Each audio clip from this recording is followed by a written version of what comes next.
विपक्ष के नेताओं की एकजुटता को देखकर भाजपा के होश सच में उड़ गए हैं। इसीलिए बीजेपी बैकफुट पर है और उसे लगता है कि अडानी के मुद्दे पर अगर जेपीसी की जांच बिठा दी गई तो फिर बहुत सारे भेद खुल जाएंगे और यह भी भेद खुलेगा कि पीएम मोदी के कार्यकाल में अडानी नंबर 2 तक कैसे पहुंच गए और देश के 80 करोड़ लोगों को मुफ्त के अनाज पर जीवन गुजारने पर मजबूर कैसे कर दिया गया। राहुल गांधी के लंदन वाले बयान पर संसद ठप कराना बीजेपी के लिए इतना भारी साबित होने वाला है कि जिसका एहसास भाजपा नेताओं को अभी नहीं हो रहा है। देश की जनता के बीच बीजेपी को लेकर पहली बार ऐसी चर्चाएं हो रही है कि अडानी के घोटाले पर विपक्ष के सवालों का पीएम मोदी के पास भी जवाब नहीं है। भले ही बीजेपी राहुल से माफी की मांग पर संसद में अडानी पर बहस से बच जाए, लेकिन बीजेपी कहती है राहुल को माफी मांगनी होगी। कांग्रेस का कहना है माफी किस बात की। बीजेपी राहुल गांधी की तुलना मीर जाफर से कर रही है। मीर जाफर का जवाब कांग्रेस जयचंद से दे रही है। राहुल गांधी से माफी की इतनी शिद्दत से बीजेपी की तरफ से मांग की जा रही है कि संसद के बजट सेशन का दूसरा हिस्सा हंगामे की वजह से ठप हो गया है। अडानी जी के बारे में हिंदुस्तान के पार्लियामेंट हाउस में सवाल नहीं पूछा जा सकता है।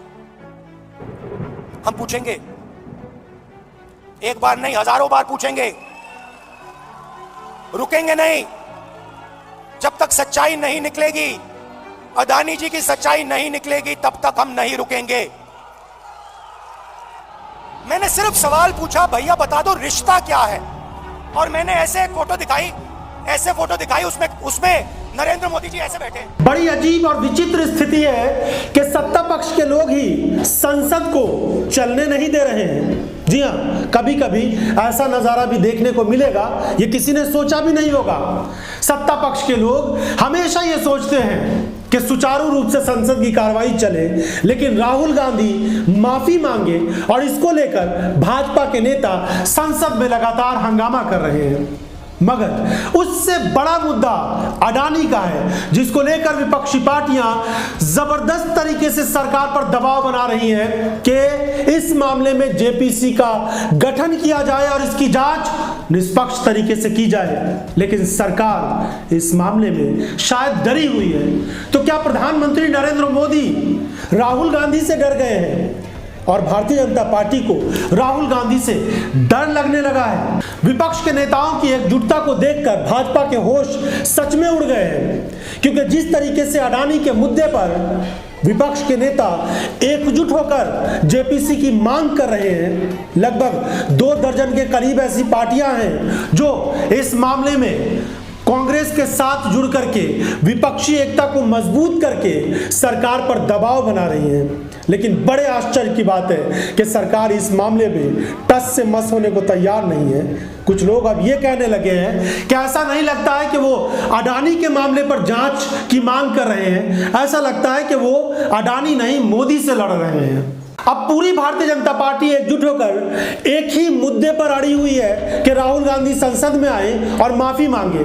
संसद के अंदर उनसे कहा जा रहा है, उन पर दबाव बनाया जा रहा है कि वो आकर इस बात के लिए माफी मांगे क्योंकि उन्होंने देश का अपमान किया है। लेकिन अब देश में लोग ये कह रहे हैं कि प्रधानमंत्री नरेंद्र मोदी भी तो विदेशों में जाकर न जाने क्या क्या बातें कहते थे। यहां तक कि उन्होंने ये भी कहा कि बहुत सारे लोग भारत में पहले ये कहते थे कि पता नहीं कौन पाप किया था, किस्मत फूटी थी कि भारत में जन्म लिया।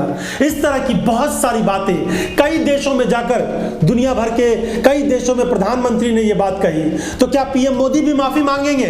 ऐसी बातें कही जा रही हैं और इसको लेकर लगातार विपक्ष के लोग सरकार से कह रहे हैं कि आप ध्यान भटकाने का काम मत कीजिए। राहुल गांधी का मुद्दा बीच में लाकर ध्यान भटकाने की जो रणनीति बनाई है भाजपा ने, वो आगे चलकर फेल हो जाएगी। तो क्या बीजेपी के नेताओं को देश की जनता का ध्यान भटकाने में ही बड़ा विश्वास है? चुनाव के समय प्रधानमंत्री नरेंद्र मोदी ने कहा था 15-15 लाख रुपए सबके खाते में आएंगे। बाद में कहा गया कि यह बात तो एक चुनावी जुमला था। स्मृति ईरानी ने 13 रुपए किलो चीनी का वादा किया, जनता ने वोट दिया, जिता दिया और उसके बाद कोई परवाह नहीं। महंगाई और बेरोजगारी बढ़ती जा रही है, लोग इसको लेकर लगातार सवाल उठा रहे हैं, सरकार से सवाल पूछ रहे हैं, लेकिन इसका भी कोई जवाब नहीं है।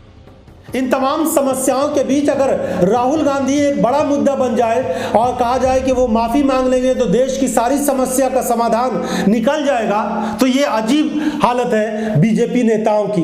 वैसे भी ऐसा लग रहा है कि प्रधानमंत्री नरेंद्र मोदी इस समय जबरदस्त दबाव में है, क्योंकि विपक्ष के नेताओं ने अब एक तरह से मोर्चा खोल दिया है। आने वाले दिनों में कई राज्यों में विधानसभा के चुनाव होने वाले हैं, वहां से भी जो सर्वे आ रहे हैं, चाहे अलग अलग एजेंसियों के सर्वे हो या बीजेपी का इंटरनल सर्वे, हर जगह से भाजपा को निराशा ही दिख रही है। इसीलिए बीजेपी बैकफुट पर है और उसे लगता है कि अडानी के मुद्दे पर अगर जेपीसी की जांच बिठा दी गई तो फिर बहुत सारे भेद खुल जाएंगे, और यह भी भेद खुलेगा कि पीएम मोदी के कार्यकाल में अडानी नंबर 2 तक कैसे पहुंच गए और देश के 80 करोड़ लोगों को मुफ्त के अनाज पर जीवन गुजारने पर मजबूर कैसे कर दिया गया, महंगाई और बेरोजगारी इतनी कैसे हो गई। इन तमाम सवालों का जवाब भी सरकार को देना पड़ेगा। सवाल पूछा भैया बता दो रिश्ता क्या है, और मैंने ऐसे फोटो दिखाई, उसमें नरेंद्र मोदी जी ऐसे बैठे, और ये सवाल मैंने पूछे नरेंद्र मोदी जी से पूछे, बहुत सीधा जवाब था,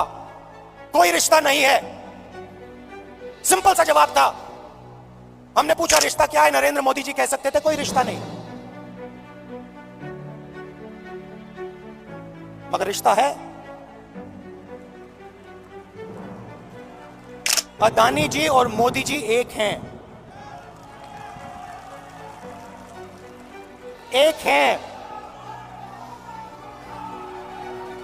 और देश का पूरा धन एक व्यक्ति के हाथ में जा रहा है कि पूरी की पूरी सरकार, सारे के सारे मंत्री अदानी जी की रक्षा करने लग गए।